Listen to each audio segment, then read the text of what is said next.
nothing, you guys are the status quo. The worst of the worst. And I'm not so sure we're the status quo. You know, I read the Journal Sentinel op-ed yesterday. It says if we don't do anything, we're derelict in our duty and whatever because the board just is apparently useless in moving education forward in the state. So I just want to ask a specific question. Because you're in the process right now of picking and probably hiring your own superintendent, which there's all kinds of problems with this whole timetable and the governor, or the mayor running for governor and all that.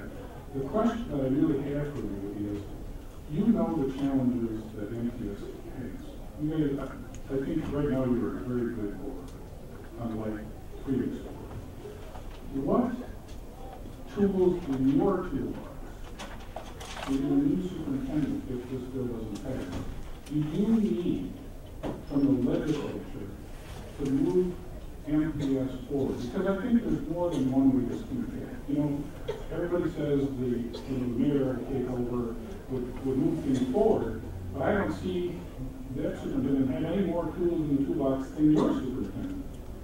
And you haven't been successful. MPS hasn't been successful. We all know that. We're all concerned no matter where we live in the state.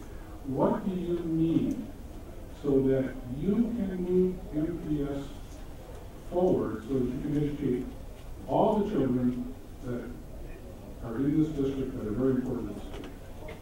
Well, first, I'd like to address the comment about the status quo. I don't believe that the current board represents the status quo. If you look at the current board after over the last 2.5 years, you will see significant structural changes and the redirection of resources. So when I hear the Journal Sentinel talk about you keep the status quo, the Journal Sentinel was objective, you will see that the status quo has been on for a couple of years. And in fact, I just recently wrote a letter to the Journal Sentinel on their one-sided reporting because if you look at the effort that the board has actually did over the past 2.5 years, you will see that that's not a status quo board. Relative to what can the state do to help MPS, you can do several things. First, you can adopt the greatest cause review. That would help a lot. You can adopt the greatest cause review, the Senator Coggs or the greatest review. I think that would go a long way in addressing some of the issues. Don't say that. No, I said that alone because I truly believe that that bill is a compromise in the sense that it does provide an opportunity for all hands to be on the table, but it also leaves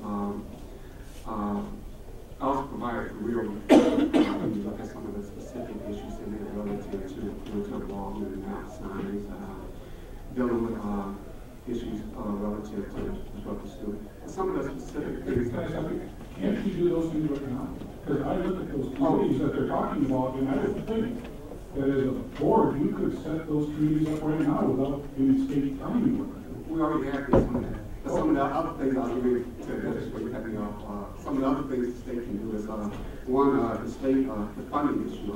As I mentioned earlier, we literally lose the millions of dollars of funding of the Walker Parental Choice Program. We're the only school district in the state that funds two education systems. And we're talking about close to $50 million a year. The second thing the state can do is not penalize us for not taxing to the max. Currently, under the state funding law, if you don't tax to the max, you lose state aid the next year. So even if you make efficiencies, just say somebody come in and say, well, you cut all this money. Well, if you cut it, you lose aid the next year. So you automatically lose aid. The third thing the state can do is allow MPS to become a service provider in some of the daycare. And we have had a lot of challenges with daycare. And what the MPS would like to do is become eligible to get some of the daycare funding where we can work with daycare providers. So when the students graduate from the daycare, they would be prepared to go into K-5 setting. Right now, you got kids coming in at K-5, can't read, can't write, can't spell their own names and everything like that. So if you allow that, a fourth thing you can do is allow MPS to have some unique partnerships in the areas of STEM, provide more funding for like STEM. We currently lead the nation in science, technology, engineering, and in terms of minority and female students. But I think the biggest thing is the state goes back to some of the commitment. Originally, the state was funding education. It's 2/3. That amount has been reduced. And funds go back to that commitment. That was about.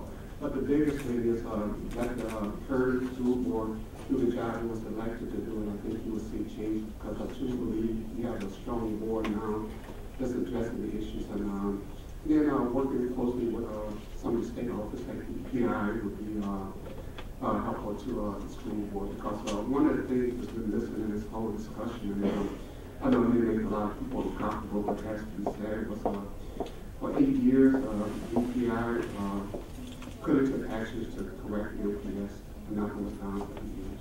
And it was only when the previous person for EPI was going out that you really started seeing calls for efforts to be made in MPS when the MPS has been declining for years.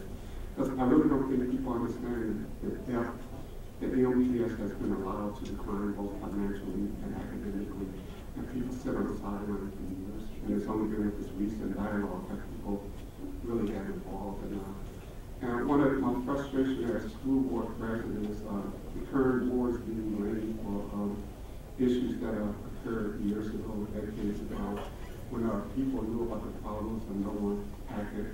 There was only the potential of federal dollars to also people that are interested in MPS. I think that's a great injustice for the students of the MPS. So I think if yes, once again with the state to address some of the inequities in funding, making sure that agencies are supposed to hold the MPS accountable, hold the MPS accountable, because you cannot justify the level of decline that the MPS has been allowed to happen over the last 10 to 20 years. That cannot be justified. So there's no reason intervention shouldn't occur years ago. So thank you very much for your testimony. Senator, also, I'm going to cut you off. We've got a number of members here. I think you're on your 6th or 7th question. I would ask members to ask their most important questions. Some of these things can be handled outside of this hearing. We do have a good number of people waiting to testify. Senator Hopper. Thank you, Chair. This question is actually for Ledge Council. And it was partly answered just then, but does the current board need our authority to pass, to get any of this started that's in this bill? I'm not sure they absolutely need it, whether it's an incentive to start it would be a question I'd ask you to ask the officers. There are new authorities, there's other things, but I would ask you to ask them whether the board has the will to do it without the direction of the legislation.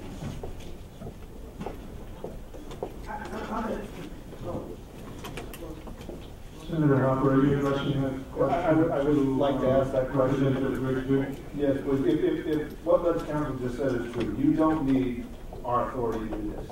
Well, I think there are a number of things in the bill that the board does have the independent authority to do on their own. However, I think it's important that things be in statute because, the next education fad may come along and disrupt progress that's already been there. I think it's important that we have things that are codified in statute so that the next, whether it's the next mayor who's running the school district or whomever it is that is in statute, that these things that are proven and evidence-based to improve outcomes for children are there and are solid and are not going to be based on the current leadership. But I think that's probably You're alluding to the fact that we're going to affect certain policies, and that's absolutely true. We're trying to set direction based on what people are saying should happen in Milwaukee Public Schools, and the fact that we and the state legislature have the power to codify some of the practices that they've already begun to establish. We're just reinforcing their direction.